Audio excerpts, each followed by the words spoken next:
state in Georgia and see if I can do anything about changing the election. Good luck. We need 11,000. How many is it? 11,870. Yeah, find them. It should be easy, they say. And easy, that's right. And it's easy to recalculate. That's what I understand. We're very excited, aren't we, Faye? We have Dan Rios with Miami Convention and Visitors Bureau. Yay, go Miami. You've heard of Fort Lauderdale, right? He stamped his passport on the way up here and everything. Right? I had to quarantine a bit. Yeah. 5, 4, 3, 2. Well, welcome to Queer News Tonight, the world's first and only LGBTQ daily evening news. It's time to queer up the news. We launch our new year today, first show. Unfortunately, we report there are some things that have not changed. President Trump has been caught on tape with Georgia's Secretary of State, Brad Raffensperger, saying he wanted him to find nearly 12,000 votes to reverse the election results in Georgia. You can't make this stuff up. Watch this. So, look, all I want to do is this. I just want to find 11,780 votes. So tell me, Brad, what are we going to do? We won the election, and it's not fair to take it away from us like this. And it's going to be very costly in many ways. And I think you have to say that you're going to re-examine it. We have to stand by our numbers. We believe our numbers are right. Mr. President, the problem you have with social media, people can say anything. No, this isn't social media. This is Trump media. You know what they did, and you're not reporting it. That's a criminal offense. And you can't let that happen. That's a big risk to you and to Ryan, your lawyer. That's a big risk. Wow. Could you imagine we would start 21 this way? Never before has LGBTQ Americans heard their American president suggesting to overturn an election in such an illegal way and then threaten the public official and his attorney with crimes for not doing so. This tape was released just 36 hours ago when the control of the U.S. Senate is at stake with tomorrow's election of the 2 Senate seats in the same state of Georgia, to be supervised by the same Republican that Trump threatens to find the votes. My goodness, is this how we are going to start our 2021? Apparently it is. Well, first up tonight, we're going to report that Puerto Vallarta was the center of the gay universe over New Year's. We watched the COVID-19 response and how a gay party boat actually sinks into the ocean like the Titanic. And in the Big Finish, we discuss our most recent American Medal of Freedom winner. Wait, is this a misprint? Trump gives Representative Nutjob Nunez the Medal of Freedom? Oh my God, really? We report that now there are only 15 lesbian bars left in the USA, and they are fighting to stay open in 2021. And in the Big Finish, a gay man had too much to drink and legally changes his name to Celine Dion. You can't make this stuff up. In headlines, we report Reddit users survey the most underrated cities for gays. Geez, I wonder how Miami did. Wait, I already knew. And in the Big Finish, we show you the results of a noted gay Republican attending Mar-a-Lago maskless party and the consequences that resulted. So good evening, LGBTQ world. It's 7 p.m. Monday, January 4, and we are literally out of the closet and into the headlines. So many of your important stories we're going to tell this evening on Queer News Tonight. The world's first live daily queer evening news show, Out of the Closet and Into the Headlines on Q News Tonight. Happy New Year. This is our 1-year anniversary, the first Monday of January for Queer News Tonight. Thank you for joining Queer News Tonight. This is a live, unedited LGBTQ evening news show, and whatever happens, you're going to see it. This evening, we bring you the news of and a perspective representing the LGBTQ community from South Florida, America, and across our world. I'm your Queer News Tonight anchor, Al Ferguson, and tonight, let's welcome anchor Faye. What? She's out, she's proud, and of course you'll always hear me say she's certainly loud. She's a Latina to be reckoned with, half Puerto Rican, half Colombian, and 100% freaking Jersey. She has the popular blog and YouTube channel, Faye What? Good evening, Faye. Hola, mi gente. Feliz Año Nuevo. I gotta learn Spanish in 21. Next, let's welcome anchor Dan Rios. He is the director of LGBTQ marketing for the Greater Miami Convention and Visitors Bureau, the official destination marketing organization for Greater Miami and the beaches, and one of the most important LGBTQ destinations in the world. He has dedicated over 25 years to marketing and communication design, and prior to joining the GMCVB, Dan was an art director at Morgan Stanley. Welcome, Dan. Thank you. Good to be here. Well, tonight we begin with the queer headlines. The LGBTQ community in South Florida and across America is diverse. Our community across the world is vast, and here are the bullet points of the queer news for today, Monday, January 4th. First, let's queer up gay culture. There are only 15 lesbian bars left in the United States, people. 15! And they're fighting to stay open in 2021. There are approximately 15 lesbian bars left in the entire country, and the pandemic has put the existence of many of these iconic institutions in jeopardy. But the remaining bar owners are refusing to give up. Lisa Canastracci, owner of the country's oldest lesbian bar, New York City's Henrietta Hudson, said, quote, "To me, there is no alternative. It has to reopen. But I don't foresee dance clubs as we knew them, packed dance clubs, coming back in 2021. So we're going to convert into a lounge and do a massive outdoor kiosk," end quote. Mo Gersten, owner of San Diego's Gossip Grill, is similarly resolute in pushing through these tough times. She said, quote, "We will not give up. We are resilient. I am committed to the community, committed to my staff. We are all family, and we take care of each other, and we will get through this," end quote. Perhaps even more shocking was a dramatic decline in lesbian-centric nightlife and clubs dedicated to the L in LGBTQ in America. Surveys showed there were more than 500 lesbian clubs and nightlife venues in 2010. In 2021, with market changes and COVID-19, we begin the year with just 15 in the entire United States of America. Absolutely tragic. I love Henrietta Hudson's. Now is a good time for the rest of the LGBTQ community to rally and help them. You really have to help each other now. Yeah, absolutely. I posted today in social media that we were going to be reporting on this story, and there was shock, very significant response to it, in that how would it be possible in 50 states, hundreds of metropolitan areas, that there are only 15 lesbian bars?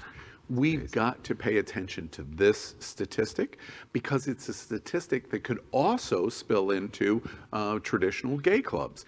There is something afoot in LGBT entertainment and nightlife, and it's going to affect our gay culture, and we need to pay attention to it in 2021. COVID has had significant effects in adding to what was already a growing problem.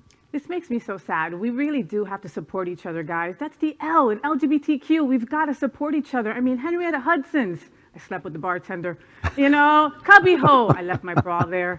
I mean, there's like so many of the Lipstick Lounge. Oh, I remember you. Hey, Sherry. Oh my God, so many memories. I mean, and just to think that there's only 15 left in the whole country. I mean, come on, guys. You know, here's the thing. Guys hook up, and if you get a like on your Instagram, it's a big deal, right? Girls hook up, then they cohabitate. Then they stay home and do nothing. And I won't even tell you what Faye did at Hunter's in Wilton Manors. It's a scandalous Let's story. just say I left braless. Okay, and with that, we're queer up the USA. Reddit users say these are the most underrated cities for gays. You probably know some LGBTQ meccas around the world. Berlin, New York, and San Francisco come to mind, for example, but Redditors have been listing the world's most underrated cities for gays in a recent thread. Combined with Gay Cities and Out Traveler reporting on favorite LGBTQ cities, the list might surprise you. Top American cities included San Diego. Contributors talk about weather and the neighborhood of Hillcrest as the reasons why. Boulder, Colorado makes the list for a small city as having a very liberal community mindset and healthy lifestyle, especially in year-round outdoor opportunities. Surprisingly, Washington, D.C. made the list not for its power brokers, but because of having some of the best gay sports leagues and sports bars in the country. St. Petersburg, Florida made the list for the largest pride in the South and welcoming retirement community for the LGBTQ community, especially women. Outside U.S. cities making the list included other U.S. cities making the list included Atlanta, New Orleans French Quarter, and Charleston for historic charm and warm embracement of the LGBTQ community. Smaller cities, Ann Arbor, Michigan, and Columbus, Ohio, ranked high because of the rich college town community that ensured LGBTQ integration in the community and academic activities. International results may surprise you. Tops on the list was Sao Paulo, Brazil. It is a surprise because of the Trump-like anti-LGBTQ president and the nation's less than supportive LGBTQ stance. But Sao Paulo bucks that trend with the world's largest LGBTQ pride with more than 2 million participants. Britain, including two top standout small towns, Grimsby, England, and the mammoth London of the continent, Lisbon, Portugal, received high marks for its very accepting attitude to LGBTQ people. And finally, the survey showed that in travel, it's really no surprise that two of the world's top LGBTQ travel destinations were in the same metro region and home of Queer News Tonight, commonly referred to as South Florida. Fort Lauderdale and Broward County was the #1 LGBTQ travel destination in the world, and Miami-Dade County was #2. Combined, more LGBTQ people visit than any other destination in the world. South Florida received high marks for its cruise ports, LGBTQ guest houses, hotels, bars, and an LGBTQ social integration unique in America. And by the way, we already knew this before Reddit, Gay Cities, and Out Traveler began exploring these options. Absolutely. You know, my experience in travel before becoming anchor at Queer News Tonight, we're in a situation where South Florida is an obvious choice in terms of travelers. I thought the survey in Reddit was interesting in that Ann Arbor, Michigan, and Columbus, Ohio was mentioned. Many Redditors talked about how college town embracement was great for the LGBTQ community, but not for the college students, but for the gay community that lived year-round in Ann Arbor and Columbus, of how positive college towns can be for our community. I thought that was super interesting. And of course, we're #1. We're #1. We're #1. We've got amazing weather, beautiful people, and we wear very little clothing. So of course we are #1 and #2. I can't wait to travel again. Tell me it'll happen soon. We learned that about the lesbian bar story. Faye. Oh, yeah. Absolutely. But you know, it's also very interesting that they're looking at the underrated cities, and I actually find that it happens within cities themselves. So many times we're focused on the gay core or the gayborhood, and we miss out on what's going on in smaller neighborhoods around that can actually be a lot of nice surprises in a destination. Yeah, absolutely. Well, let's move on by queering up entertainment. RuPaul finally changes the iconic drag race catchphrase to be more inclusive of trans and non-binary queens. We have a little tease from what happened Friday night. Watch this. Racers, start your engines, and may the best drag queen win. Well, across 12 seasons and countless spin-offs, nearly every episode of the reality TV show has featured the line, quote unquote, "Gentlemen, start your engines and may the best woman win," end quote. Of course, you know that. However, this New Year's weekend premiere of the show's 13th season revealed that the line had been switched up. In its place, RuPaul opts for the more inclusive, "Racers, start your engines and may the best drag queen win." The more inclusive language recognizes the fact that not every contestant on the show is cisgender men, and not all of their drag personas are specifically women, with a number of trans and non-binary drag race alum and plenty more who use drag to explore gender fluidity. Noting the show's slowness to adapt, a fan posted on Twitter writing, quote, This is so important. I'm so glad RuPaul is finally taking accountability and being responsible for his queer audience, end quote. The changing times is likely not the only reason for the change. Season 13 features the first trans man to appear on the show. Gottmik was notably in the premiere to say, quote, "I was a woman who transitioned to a man who is dressing up as a woman," end quote. Everyone at Queer News Tonight cheered that moment. Next, we queer up gay culture. 19 portraits of Russian masculinity from Seva Galkin. At Queer News Tonight, we think it's very important to propel our unique gay culture through our artists, authors, painters, and other of creative content producers. Tonight, we head to Russia to show you an amazing new book called Gmail. Russia's a mystery to the US LGBTQ community. After all, they have a Trump-like president, Putin, and the country dramatically oppresses LGBTQ rights. So when artist Seva Galkin and writer Valery Bechuvkin debuted Galkin's new book, Gmail, everyone at Queer News Tonight took notice. The artist who wants to keep up with the time has three choices: being provocative, being an aesthete, or playing by the rules. But it is not necessary to choose only one way. Seva Galkin is provocative and aesthetic. But the most interesting part is his way of playing by the rules. His camera lens is a trap for rules. May a man be strong? Yes, he may and should. Should not his strength be shown? It should too. So should not he undress for this? Well, kind of, yes, maybe. So the man appears naked, and not just literally. He undresses the rules he plays by. Galkin notes, love is not practiced in Russia. Love is considered a sign of weakness in Russia. But his images turn love into a strength.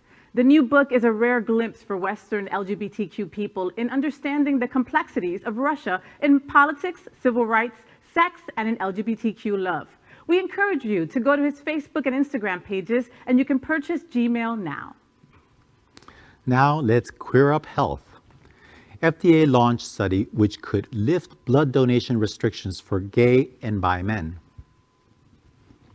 Earlier this year, the Food and Drug Administration, FDA, in America eased its restrictions on blood donation by gay and bisexual men, bringing down the deferral period from 1 year to 3 months. The move was taken to allow more blood donors during the coronavirus pandemic, and now a new pilot scheme could remove blood restrictions permanently. The pilot scheme, called Assessing Donor Variability and New Concepts in Eligibility, is looking for 2,000 men to be recruited from community health centers in San Francisco, Los Angeles, Memphis, Atlanta, Orlando, Miami, Washington, D.C., and Baton Rouge. It is being fronted by 3 of the biggest blood donation centers in the United States, Vitalant, One Blood, and the American Red Cross.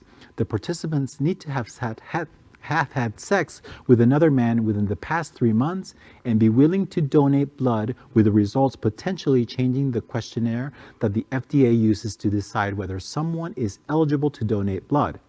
A statement on the Advance website reads, quote, "If the scientific evidence supports the use of different questions, it could mean men who have sex with men who present to donate would be assessed based on their own individual risk for HIV infection and not according to when their last sexual contact with another man occurred," end quote. This would mean a swap away from a time-based deferral period to an individual risk-based system. Well, next, let's queer up politics. What Georgia Senate elections mean to the USA LGBTQ community. With just 1 day remaining in 2 critical runoffs for the U.S. Senate in Georgia, an unprecedented effort is unfolding to turn out LGBTQ and progressive voters for the 2 candidates embracing equality issues in Georgia. But this special runoff election has dramatically greater effect on the American LGBTQ community than just the residents of Georgia. The outcome of the election will have a significant effect on at least the next 2 years of what happens in Washington. The Democrats winning the 2 seats will mean majority control, with Vice President Kamala Harris, and or the Republicans winning will mean Mitch McConnell will continue in leadership of the Senate. The outcome has dramatic effects on the entire LGBTQ community. First, it will help decide if Biden succeeds as the new president or if he will face obstruction in the way Obama did in his second term. Second, it will affect any Supreme Court nominations for at least the next 2 years. LGBTQ rights hang in the balance of the Supreme Court. And third, a Democratic-controlled Senate, along with already controlled House and White House, will be the fastest path to return to some type of normalcy versus Trump's last 4 years. Control of the Senate will have dramatic effects on legislation, especially passage of the Equality Act, now hanging on the balance of what happens tomorrow in Georgia. I can't stand Mitch McConnell, and I can't stand with him being in charge of the Senate for one day anymore, like not 1 second passed, okay? So Georgia, stand up, show up. I know that there's record turnout, and it looks good, but you just never know, never know. Yeah, I think 3 million votes have been cast so far via mail, so it looks promising, but we have to continue to show up, and it's really important for the LGBTQ community. Right now, the Republicans are not even mentioning the Equality Act, so it's an important time to motivate the community. Yes, absolutely. And one of the things that I think is important in looking at the Georgia runoff elections, we all hope that the outcome is what we hope the outcome is going to be.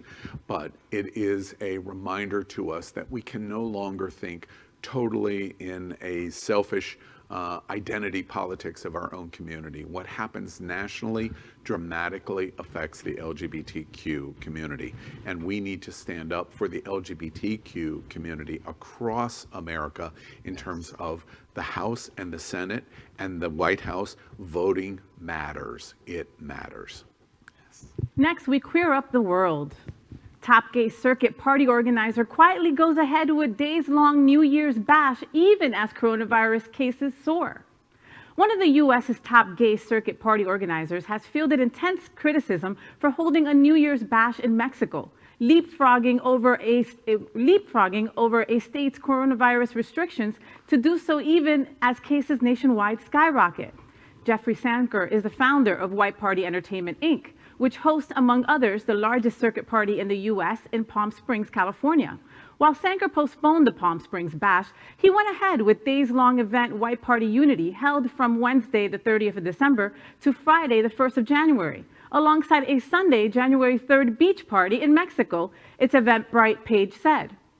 But in doing so, the Los Angeles Blade reports Sanker hopscotched around Mexico's patchwork of state-regulated coronavirus restrictions, relocating to the event from Jalisco, where public events are capped to 8 people or less, to the comparatively more relaxed Nayarit. It comes after a gay party cruise packed with 60 people in the original state capsized on New Year's Day. Gay circuit party goers were prohibited from photographing New Year's celebrations as coronavirus cases in Mexico mushroomed. The circuit party was initially set to be in Puerto Vallarta, a coastal resort town in the state, according to earlier advertisements. But the event was shuttered after the Puerto Vallarta Tourism Board notched up restrictions, a state official told The Blade. Puerto Vallarta Tourism Board said, quote, "Per the current state government mandate related to COVID-19, all private and public events of more than 8 people are strictly forbidden. All public festivities in the state of Jalisco have been canceled, including the previously promoted White Party weekend at Mantamar Beach Club and Sushi," end quote. As a result, Sanker shifted White Party Unity some 9 miles north to the town of Nuevo Vallarta in the neighboring state of Nayarit. According to a leaked message sent to ticket holders via Eventbrite, unlike Jalisco, Nayarit does not have tight restrictions on large gatherings. But Nayarit health officials informed the outlet that they plan to, quote, closely monitor the circuit party. The address was changed. The Eventbrite message showed to the event space Eventos Palmieras, and organizers requested that attendees, quote, do not post the address or give it out, as this is a private event for our guests and do not want this getting out and causing any issues with the public, end quote. Organizers also sought to stress to partygoers that they do not take any photographs or video footage outside of designated areas while attending. Quote, "If you see someone taking video," it read, "please report to security so that the appropriate action can be taken," end quote. An Eventos Palmeros staffer confirmed to the Los Angeles Blade that the circuit party was set to go ahead as planned and was, quote, "sold out. We will be reminding everyone that it's polite to wear a mask and stay 6 feet apart during the party. If they have a temperature, we intend to suggest that they go home, but we cannot force them to stay home," end quote. The event quickly became a lightning rod for criticism. WeHo Times reports, for example, Eddie Martinez, Hunting Park, California, city councilor and executive director of the Latino Equality Alliance, wrote on Facebook, quote, "Hey, Jeffrey Sanker, our people in Mexico are dying from COVID-19. Do the right thing and cancel your circuit party in Puerto Vallarta for New Year's Eve, or we are going to target and boycott your future Palm Springs White Party sponsors." Yeah, this is absolutely crazy. I mean, the restrictions are there for a reason, and then you proceed with events like that, and it's actually going to delay the recovery that's much needed for destinations at the moment. So very irresponsible. But I must say, I did see some very amusing tweets and memes out there on the subject. Yes, that's true. Today has been interesting for that. You know, my big surprise is Palm Springs White Party is among one of the finest LGBT events in the world. All stop. Full stop. They didn't need to do this. And when they message, let's be secret, take no photographs, tell no one, hide, hide, hide, that's the moment you realize, you're way off course. And the quality of Jeffrey Sanker and the quality of White Party Incorporated, this was just a step below them. You've given yourself a black eye that you can recover from, but we're in the midst of COVID. And you got to make good on what you've done for New Year's. How irresponsible? How irresponsible can you be? And again, you know, if you're hiding, then obviously you know you're doing something wrong, right? What is this, Mexico or is it Cuba? No, no pictures. You can come, have a party, enjoy yourself. Oh, a mask? Okay, just do it if you'd like to. I mean, what kind of sense does that make? And you hit the nail right on the head, Al. They didn't have to have this party, you know? I mean, very irresponsible. Yeah. Well, that is our queer headlines for today. So let's catch up next exactly on what we've just been talking about of the Puerto Vallarta New Year's event. Let's catch up on the LGBTQ news surrounding COVID-19 with our special segment called Quarantine Quickies. Tonight we report the devastating effect coronavirus has had on the American and worldwide LGBTQ community, specifically in total cases and deaths. So with that, we queer up Quarantine Quickies. COVID fatalities in the U.S. topped 350,000. Refuting Trump, Fauci said deaths are not fake. Watch this. The president tweeted just before you came on, questioning the death toll, saying the CDC massively overcounts the death toll. Many experts have told me we're undercounting the death toll. Where are we on this death toll? It's over 350,000. Are we overcounting in this country or undercounting, Dr. Fauci? The numbers are real, Chuck. You know, you're going to have some deviation plus or minus a bit, but the numbers are real. We have well over 300,000 deaths. We're averaging 2,000 to 3,000 deaths per day. All you need to do, Chuck, is go into the trenches, go into the hospitals, go into the intensive care units, and see what is happening. Those are real numbers, real people, and real deaths. As the U.S. COVID-19 death toll surpassed 350,000 Sunday, President Trump claimed the country's fatality count toll was, quote, far exaggerated, end quote, an assertion that was quickly refuted by the nation's top infectious diseases expert. Dr. Fauci said on ABC, quote, the deaths are real deaths. That's not fake, end quote. Trump also suggested on Sunday on Twitter that states, not the federal government, bore responsibility for a vaccine rollout lagging expectations. Los Angeles Mayor Eric Garcetti countered Trump's assertions, saying states and municipalities have been denied crucial resources to move ahead more expeditiously. As we approach 1-year anniversary of the COVID-19 pandemic, January is likely going to be our single worst month. On NBC's Meet the Press, Fauci said, quote, "It could and likely will get worse in the next couple of weeks, or at least maintain this very terribly high level of infections that we are seeing. We're going to see the epidemic probably peak at some point this month," end quote. The United States has by far the world's highest number of confirmed infections, with more than 20 million, along with the highest number of reported deaths, which exceeded the bleak threshold of 350,000 early Sunday, according to the Johns Hopkins University tracker. In a related report on Jeffrey Sanker's Puerto Vallarta LGBTQ New Year's party, it was estimated that more than 60% of the guests traveled from California to attend the weekend's event. Unfortunately, California accounts for more than 2 million infections and 26,500 deaths. And Dr. Fauci said this weekend that Southern California was the world's most deadly epicenter of COVID-19.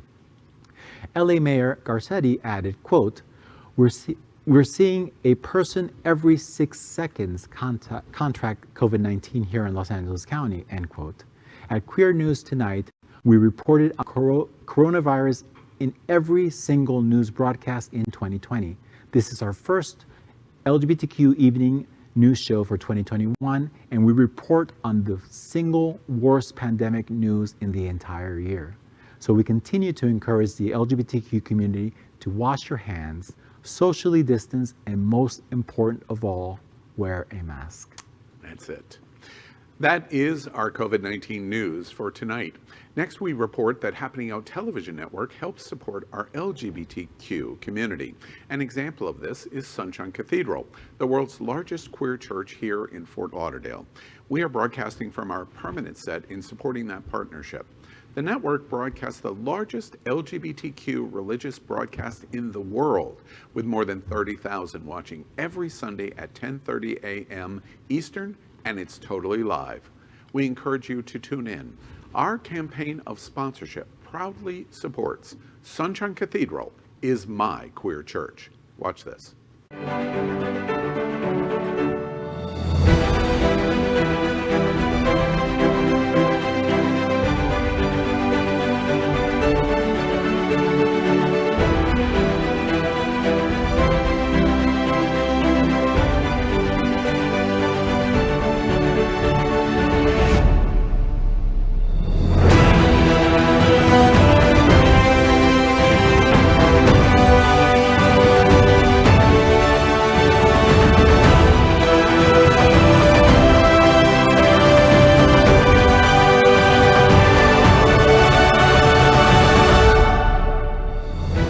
Dr. Ty Hauser, professor at Broward College and host of Gay Town Hall. Sunshine Cathedral is my queer church. I'd also like to thank our set designer, Concepto Modern Living, here in Fort Lauderdale for making this set and this amazing queer church campus possible. Finally, we thank Queer News Tonight hotel sponsor, Best Western I-95 Fort Lauderdale. This is the closest and best choice for the famous Wilton Drive, and our hosts and guests stay at this LGBTQ ally partner. We encourage you to stay here when you're visiting South Florida. Well, tonight we present our special financial segment called LGBTQ Money Talks. We have our Queer News Tonight anchor and financial planner, David Treese. He is a certified financial fiduciary with Cetera Investments, and he is going to help us with the unique financial needs of the LGBTQ community. Welcome, David. Great to be here. Well, we've got some good questions, and let's kick it off with Faye. Yes, let's jump right in. Happy New Year, David. So question number one, my partner and I fight over money. She makes it, I spend it. Do you have any advice for couples to avoid financial arguments? Yeah, this is where we financial advisors become counselors, even therapists, at least I do. Oh, you've been into the Faye household, I see. It's very common. It's like opposites attract in couples, and sometimes financial opposites too. So we see where somebody likes to spend a little bit more and somebody's more conservative, or somebody is very aggressive at their investments, and also other choices like job choices. Paycheck. Paycheck. We try to pick up on these things, what's going on. And sometimes we see that there's like family issues. Maybe there's one family member who's kind of getting in the way of your own finances. Like this actually happened in my family with my brother who was handicapped and we had to support him. My husband is from another country and the opportunities aren't the same, so we're sending money down to Latin America. So you have to like put boundaries. So the issue is to communicate. And that's what we try to help you do, and also to identify what those issues are, any psychological, emotional issues. We talk about money silence, money shame, if somebody's hiding debt, things like that. And then the key thing is also resources. We have on our website, for example, there's a whole resource tab, treesfinancial.com. So anything that'll give you ammunition basically to see, are you fighting needlessly? Maybe you can do a plan and discuss these things and reach some sort of an agreement or put boundaries. So it's a normal thing to have these disagreements, but you have to communicate and face them. One of the things I want to add, David, maybe you can clarify if this is true. I have heard repeatedly that the number one issue in relationships is money. That's the number one problem in a relationship. I think that's very common, and also I think it has perhaps more. I don't have statistics on this for the LGBTQ community, partly because of the lack of marriage benefits. So you've had people who are never married, and this is relatively new, these marriage rights for some 5 years now. So people have kept their accounts separate, or they may get together later and somebody has more resources than somebody else. So there are some things that we try to do to discuss that, to make sure that you plan according to what's going to work, so that you're not fighting about money. Okay, well, after the show tonight, I'm going to have you make a therapy appointment for Faye. Dan, let's move on to the second question. Yeah, so welcome, David. I'm curious, what is the biggest financial mistake people usually make? This is an interesting question. People usually associate it with investing or an investment mistake, like, oh, this stock was going to be the next big thing and I lost a lot of money on it, or this stock was a huge hit, I should have bought more of it, or I shouldn't have sold it when I did. The biggest mistake that people make has to do with doing nothing or doing too little. And I have all of these horror stories. So, for example, I spoke, this is before COVID-19, at the Pride Center here in Wilton Manors. And I was with an estate planning attorney, and we were just giving a presentation about some of these issues to be prepared. And like a month later, that estate planning attorney got a call from the brother of somebody who had attended that session who passed away. And I think he knew he was sick or had issues, but he didn't do his estate planning.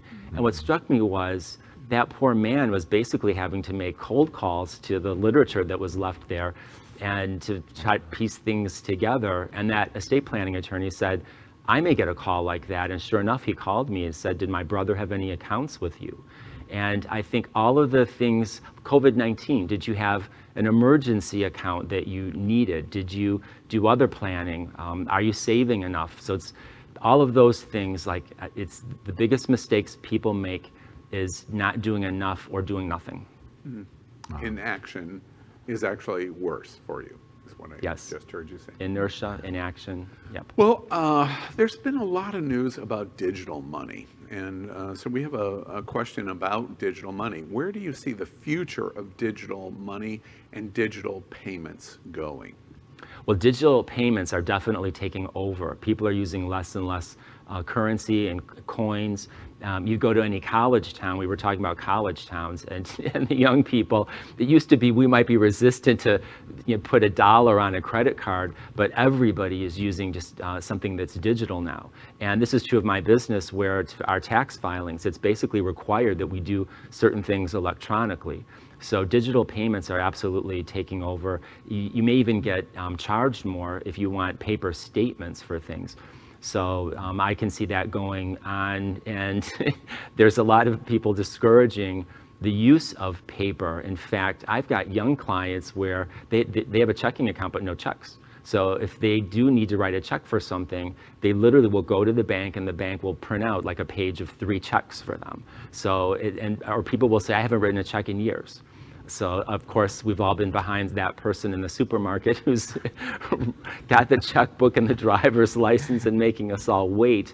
but that's going to be less and less in the future. The digital payments are taking over. David, I'm also curious for older LGBT people like Faye, like you, and like Dan, that might be resistant to moving digital. Is there any reason why we should be resistant to digital money or digital payments? Is there anything there, or is it just we can be old-fashioned?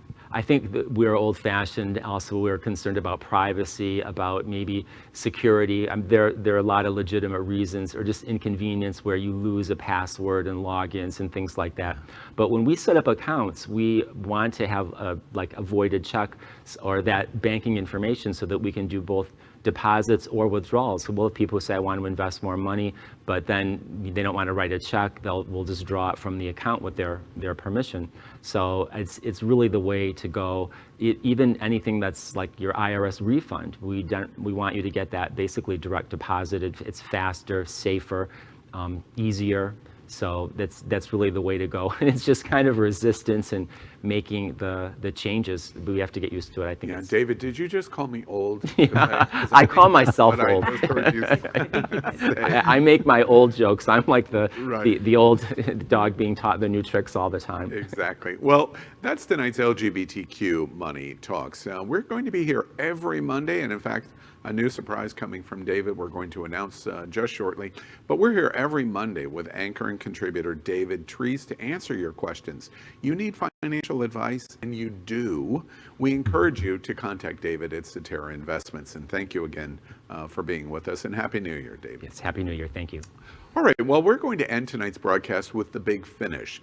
And these are today's silly or news that entertains the LGBTQ community. So let's begin. First up, in the Big Finish, a gay Republican attends a Mar-a-Lago maskless New Year's Eve party and blames the media for his fiance's firing. Well, they look good, right? And they posed for this picture. So I'm so confused as to what did they think this picture was going to go? I understand the partner that was fired is a nurse. Yes. Yeah. So he knows better than to be in public around so many people without a mask on. They clearly do not know better because he was at Mar-a-Lago on New Year's Eve. You know, and I don't mean to be this person, but, you know, maskless gay Republicans, it could be worse, you know. Yes. There are other problems on the horizon there. You're absolutely right. I guess everybody saw the Donald Jr. picture of him very drunk on the couch at this party, and nobody, as far as the eye could see, had a single mask on. They were all right on top of each other. That's how we ended our year of 2020. Bye-bye. I'm glad it's over. In the Big Finish, a gay man, apparently, had too much to drink, and while he was drunk, he legally changed his name to, of course, Celine Dion. What else? I hate when that happens. No, it's so terrible. If that's the worst thing that he did drunk, I mean, come on, he's okay. I woke up married. I woke up in Jamaica. I woke up on a boat naked. I mean, I can go on. So. Did you have a bra or not have a bra? You know I didn't. Yeah. I had to use the bra to get down from the window. And Dan, you would change your name if you got drunk to, would it be Barbara Streisand? RuPaul. RuPaul.